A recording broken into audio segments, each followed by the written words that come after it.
একদল যে অপকর্ম করে চলে গিয়েছে, আরেক দল বাংলাদেশে সেই অপকর্মের দায়িত্ব নিয়েছে। চাঁদাবাজি যারা করেন তারা চাঁদাবাজি বন্ধ করুন। চিল যারা ছিল সেই চিলগুলা ছু মেরে জনগণের সম্পদ নিয়ে চলে গেছে। বাংলাদেশের মানুষ সম্মানের সাথে মাথা উঁচু করে দাঁড়াতে পারেনি, কারণ বর্গীরা চলে যাওয়ার পর দেশের ভিতরের চিল যারা ছিল সেই চিলগুলা ছু মেরে জনগণের সম্পদ নিয়ে চলে গেছে। দেশের সম্পদ লুণ্ঠন করে বাইরে পাচার করেছে। দেশে দেশে বেগমপাড়া গড়ে তুলেছে। কেউ কেউ পালাতে গিয়ে খালে বিলে আশ্রয় নিয়েছে। আবার রসিক সিলেটবাসীর কাছে কেউ কেউ কলা পাতায় ধরা পড়েছে।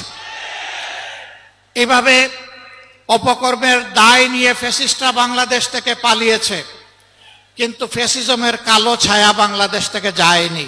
একদল যে অপকর্ম করে চলে গিয়েছে, আরেক দল বাংলাদেশে সেই অপকর্মের দায়িত্ব নিয়েছে। একদল চাঁদাবাজি করার কারণে জনগণের ঘৃণা কুড়িয়েছে, আরেক দল আবার তার চাইতে বেশি শক্তি দিয়ে চাঁদাবাজিতে নেমে পড়েছে। একদল দখলদার বনতে গিয়ে জনগণ তাদেরকে প্রত্যাখ্যান করেছে, আরেক দল বেপরোয়া দখলদার হয়ে উঠেছে। একদল যে অপকর্ম করে চলে গিয়েছে, আরেক দল বাংলাদেশে সেই অপকর্মের দায়িত্ব নিয়েছে।